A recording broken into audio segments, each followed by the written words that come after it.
Everyone, welcome back to my channel. तो आज की इस वीडियो में हम जानेंगे बौद्ध दर्शन के बारे में। ये बौद्ध दर्शन किसने संसार भर में फैलाया है, यानी कि बौद्ध धर्म को किसने फैलाया, किसने इसकी स्थापना की और ये सब कहाँ से इसकी स्टार्टिंग हुई है, तो ये सब इस वीडियो में जानेंगे। ये टॉपिक भी मैंने क्लास 10th की जो न्यू NCERT है उससे ही लिया है और चैप्टर नंबर 3 से। तो इस टॉपिक में हम जानेंगे इसके संस्थापक कौन थे और अन्य बहुत सी महत्वपूर्ण प्रश्न। तो आपके किसी भी एग्जाम के लिए ये वीडियो बहुत ही हेल्पफुल हो सकती है। स्टार्ट करते हैं आज की वीडियो। जैसे कि फर्स्ट क्वेश्चन मैंने लिखा है, बौद्ध धर्म की स्थापना किसने की, तो ये की है महात्मा बुद्ध जी ने, जो बहुत ही फेमस पर्सनैलिटी है। नेक्स्ट क्वेश्चन है, जैसे महात्मा बुद्ध जी का जन्म कब व कहाँ हुआ, तो ये इनका जन्म हुआ है 563 ईस्वी पूर्व में शाक्य गणराज्य के लुम्बिनी नामक ग्राम में। ठीक है, और ये लुम्बिनी ग्राम जो है वो कहाँ है, नेपाल में। ठीक है। नेक्स्ट है, महात्मा बुद्ध के बचपन का नाम क्या था। जैसे बचपन में बच्चों के नाम, इसी तरह से इनका नाम था सिद्धार्थ। बुद्ध किस कारण पड़ा वो भी हम इस वीडियो में जानेंगे। महात्मा बुद्ध के माता पिता का नाम और कुल कौन सा था। जैसे कि पिता शुद्धोधन साक्यगण से व माता महादेवी थी।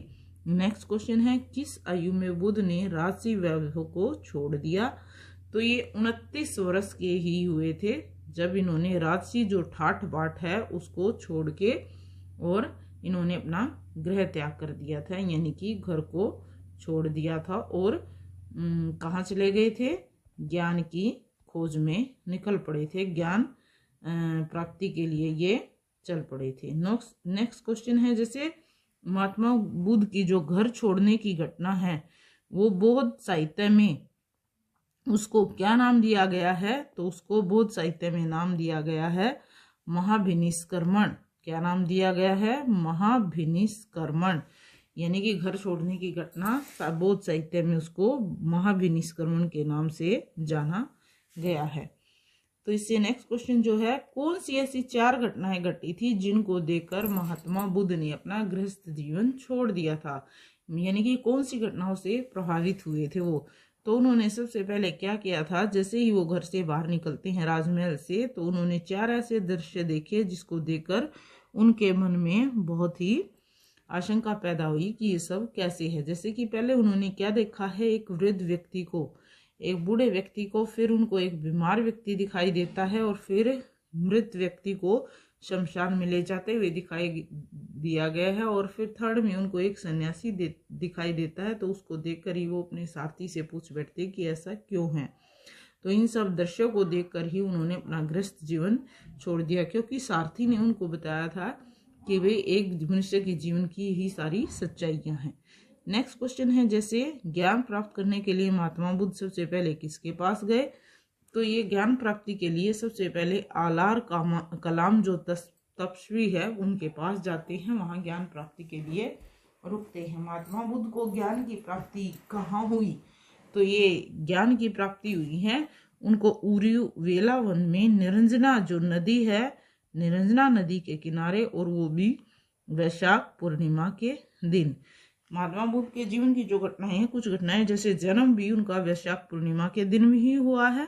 ठीक है, और ये ज्ञान प्राप्ति भी वैशाख पूर्णिमा के, और जब इनकी मृत्यु, उन्होंने शरीर का त्याग किया है, तो वो भी वैशाख पूर्णिमा का ही दिन था।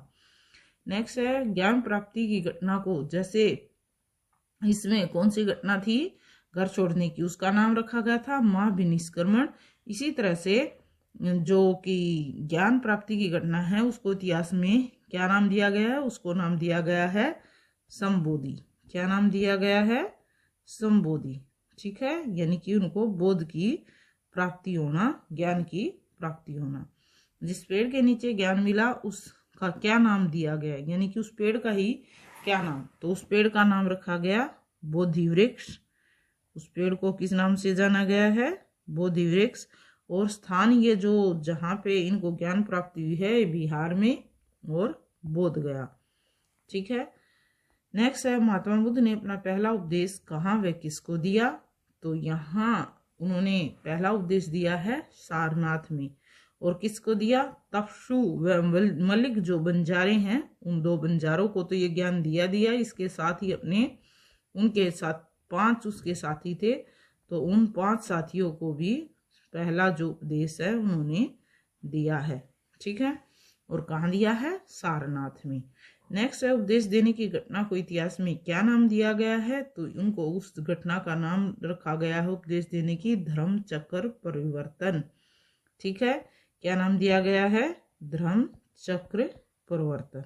ठीक है, नेक्स्ट महात्मा बुद्ध ने कितने वर्षों तक उपदेश दिया? ये उपदेश देते रहे, संसार में अपना ज्ञान फैलाते रहे। तो इस ज्ञान को कितने वर्षों तक उन्होंने संसार को दिया है अपनी शिक्षाओं को? तो ये इन्होंने दिया है लगभग 45 वर्षों तक।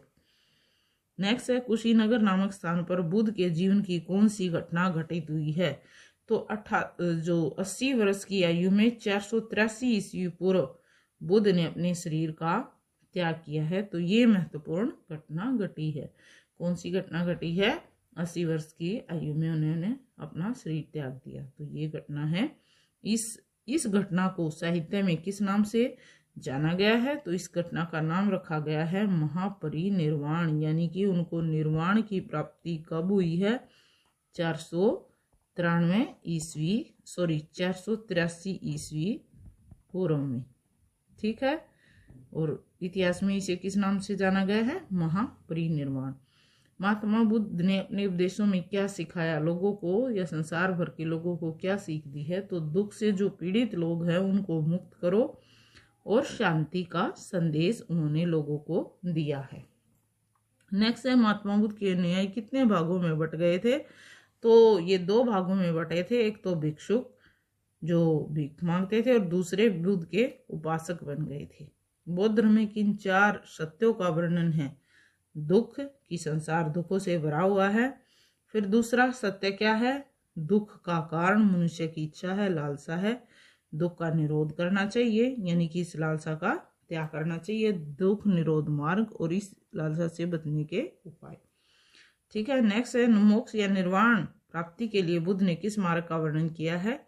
तो मोक्ष प्राप्ति या निर्वाण प्राप्ति के लिए बुद्ध ने अष्टमार्ग का निर्माण या वर्णन किया है। अष्टमार्ग के 8 उपाय कौन कौन से हैं? तो अष्टमार्ग जो मुश्किल मार्ग बताया गया है उसमें 8 उपाय दिए गए हैं। सम्यक दृष्टि, तो ये 8 उपाय क्या हैं? सम्यक संकल्प, सम्यक वाणी, सम्यक कर्म, सम्यक जीविका, सम्यक प्रयास, सम्यक स्मृति और सम्यक समाधि। तो ये 8 उपाय बताए गए हैं मनुष्य के जीवन के लिए। भारत में कौन कौन से राजा बौद्ध हुए हैं? तो ये कौन से बौद्ध राजा हुए हैं जिन्होंने बौद्ध धर्म को माना है? तो ये हुए हैं अजात शत्रु, सम्राट अशोक, जिसे महान सम्राट अशोक, इनके बौद्ध धर्म के कारण बहुत ही आकर्षण था इनका। नेक्स्ट है कनिष्क और हर्षवर्धन, इनको बौद्ध धर्म मानने वाले राजा माना गया है। नेक्स्ट है बौद्ध धर्म कब व कितने भागों में बांटा गया? तो 383 ईस्वी पूर्व में दूसरी जो बौद्ध संगति हुई है उसके बाद ये 2 भागों में बट गया। कैसे?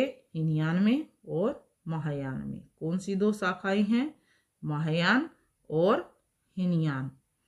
तो बौद्ध धर्म के प्रसार के लिए अशोक ने कितने स्तूप बनवाए? बहुत बड़ा उपासक था ये बौद्ध धर्म का, तो उन्होंने लगभग 80,000 स्तूपों का निर्माण करवाया है देश भर में। भारत के अलावा ये धर्म कहाँ कहाँ पर फैला है? तो ये फैला है चीन, जापान, श्याम, लंका, अफगानिस्तान, सिंगापुर और एशिया में।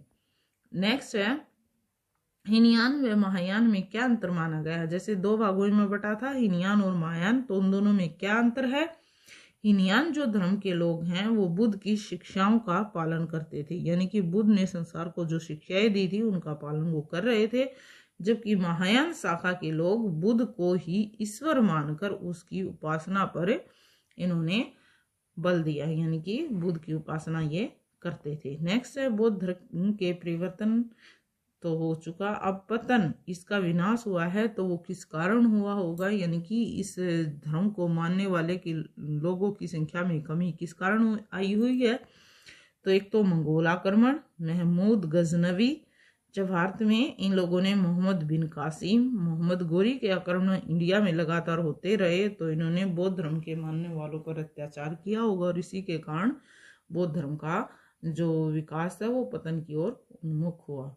तो इस वीडियो में बौद्ध धर्म से रिलेटेड ये बहुत ही इंपॉर्टेंट क्वेश्चंस थे। So if you like my video please share and subscribe my channel. Thanks for watching.